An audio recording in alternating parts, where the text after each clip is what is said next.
12 घंटे पहले फोन की घंटी बजती है।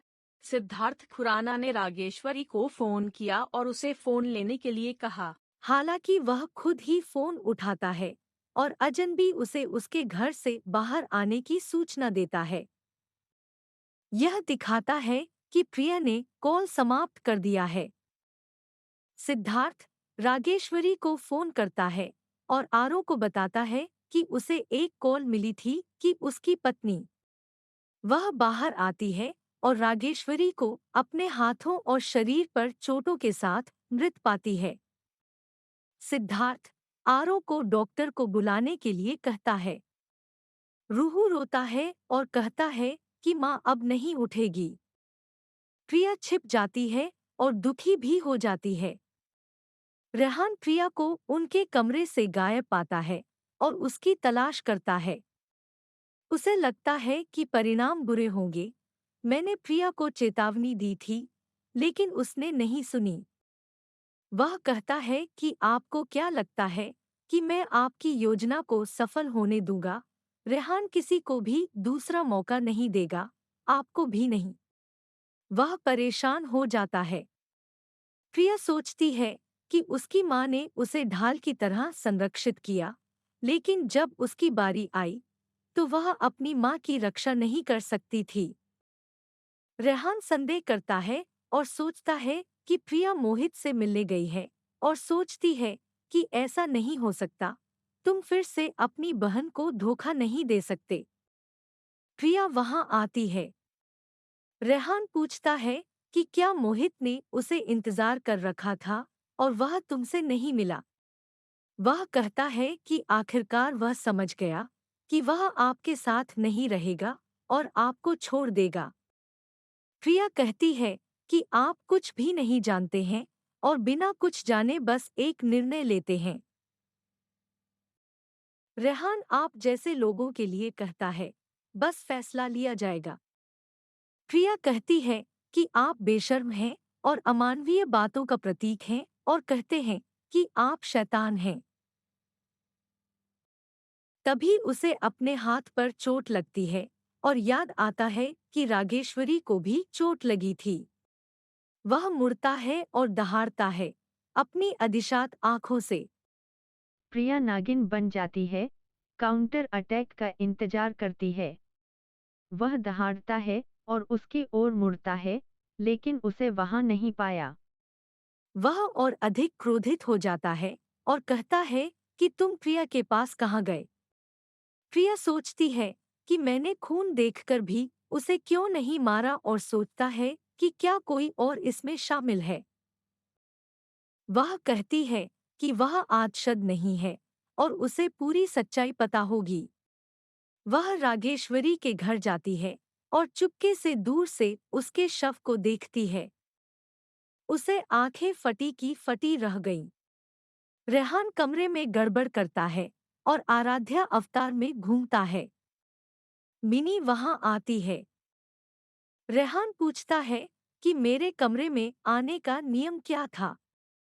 वह कहती है कि दरवाजा खटखटाओ और तुम्हारे आदेश की प्रतीक्षा करो। वह पूछता है कि तुम जल्दी में अंदर क्यों आए। मिनी कहती है मुझे आपको बहुत बुरी खबर देनी है। वह उसकी आंखों में आंसू देखता है और उसके पास आता है। मिनी रोते हुए उसे गले लगा लेती है। वह उससे पूछता है कि बताओ क्या हुआ।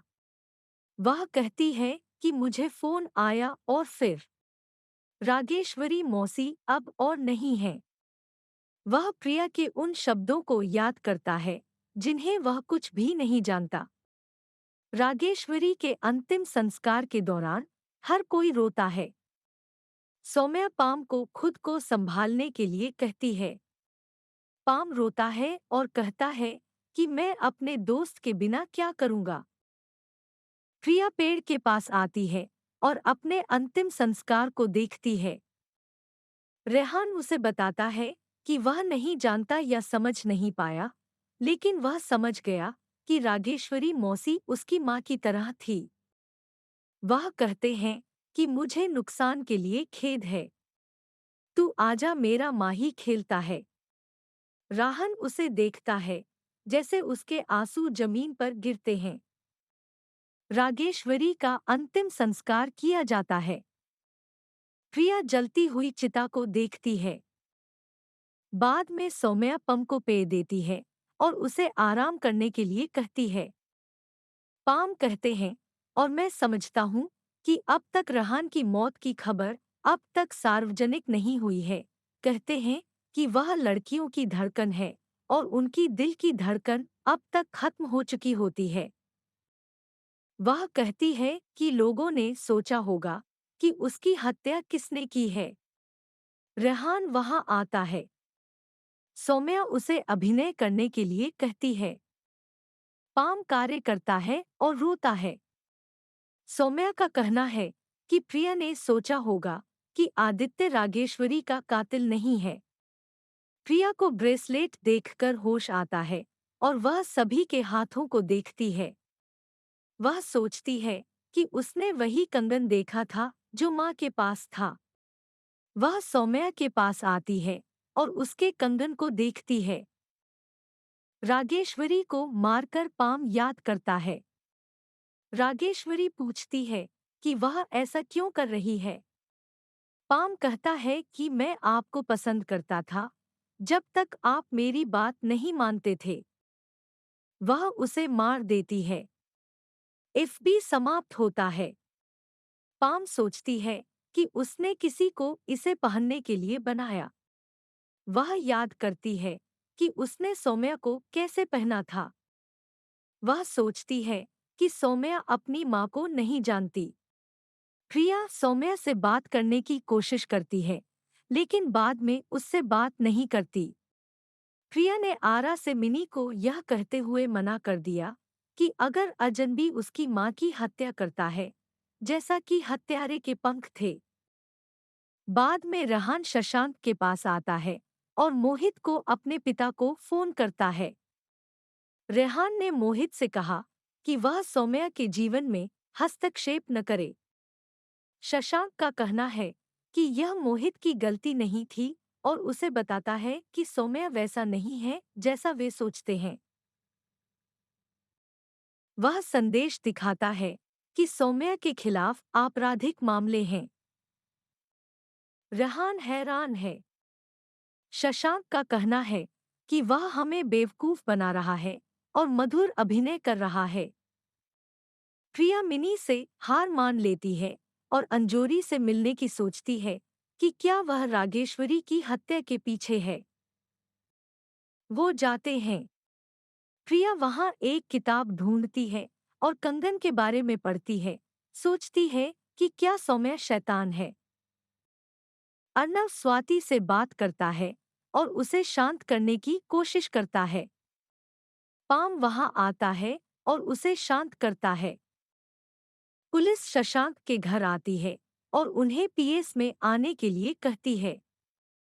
प्रिया इंस्पेक्टर से समय बर्बाद न करने के लिए कहती है और कहती है कि रागेश्वरी मौसी का हत्यारा यहाँ है, और बताता है कि उसने रागेश्वरी के हाथ में कंगन और हत्यारे के हाथ में इसी तरह का कंगन पाया है। वह सौम्या के पास जाती है और बताती है कि वही जोड़ी कंगन सौम्या के हाथ में है और उसने रागेश्वरी मौसी को मार दिया है। सौम्या कहती है कि क्या बकवास है। वह बताती है कि यह उसका कंगन नहीं है। पाम कहता है, लेकिन यह आपके हाथ में कैसे आया। रेहान बताता है कि वह अपनी बहन को अच्छी तरह से जानता है और वह किसी को नुकसान नहीं पहुंचा सकती। इंस्पेक्टर ने उसे हस्तक्षेप न करने के लिए कहा। रेहान ने अपनी बहन को नुकसान पहुंचाने की कोशिश के लिए प्रिया को दोषी ठहराया। प्रिया बताती है कि वह क्यों झूठ बोलती होगी, क्योंकि रागेश्वरी चाची उसकी माँ की तरह थी। पाम ने प्रिया को दोषी ठहराया। इंस्पेक्टर ने उसे पीएस में आने के लिए कहा। शशांक ने पाम से पुलिस को अपना काम करने देने के लिए कहा। स्वाति का कहना है कि यह अच्छा नहीं है कि सौम्या को पीएस में ले जाया जाए। शशांक कहता है, मैं कुछ नहीं करूंगा, कानून को काम करने दो। सौम्या जाने वाली है, लेकिन प्रिया उसका हाथ पकड़ती है। सौम्या कहती है कि मैंने कुछ नहीं किया। इंस्पेक्टर कांस्टेबल से उसे लेने के लिए कहता है। तभी सौम्या चील बन जाती है और अपने असली अवतार में आ जाती है। हर कोई हैरान है। सौम्या रेहान से कहती है कि यह उसका असली अवतार है। वह इंस्पेक्टर से कहती है कि अगर उसने उसे नुकसान पहुंचाने की कोशिश की तो वह सभी को मार डालेगी। प्रिया अपनी गर्दन रखती है। रेहान चिल्लाता है। सौम्या कमरे में भागती है।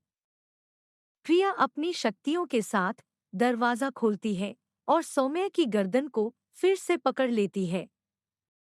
सौम्या सोचती है कि वह कौन है। रेहान वहां आता है और उन्हें दरवाजा खोलने के लिए कहता है। वह प्रिया को सौम्या को छोड़ने के लिए कहता है। पाम भी वहां आता है। वे देखते हैं कि प्रिया सांप बन गई है। रेहान कहता है, क्या? पाम कहती है कि प्रिया इच्छाधारी नागिन है। अब मुझे नागमणि भी मिल जाएगी, साथ ही उसकी शक्तियां भी। प्रिया सौम्या के साथ लड़ती है और उसकी गर्दन को आइकोडरी नागिन के रूप में रखती है। रेहान पुलिस को रोकता है और कमरे के अंदर जाने का प्रबंधन करता है और प्रिया को सौम्या को छोड़ने के लिए कहता है। प्रिया पूछती है कि आपने रागेश्वरी मौसी को क्यों मारा? सौम्या कहती है कि मैंने उसे नहीं मारा। रेहान कहता है कि मैं सच्चाई का पता लगाऊंगा। पाम सोचता है कि वह उसे नहीं बताएगी। रेहान सौम्या से वादा करता है कि उसे कुछ नहीं होगा। सौम्या घुटती है और खुद मर जाती है। रेहान ने प्रिया को अपनी बहन की मौत के लिए जिम्मेदार ठहराया।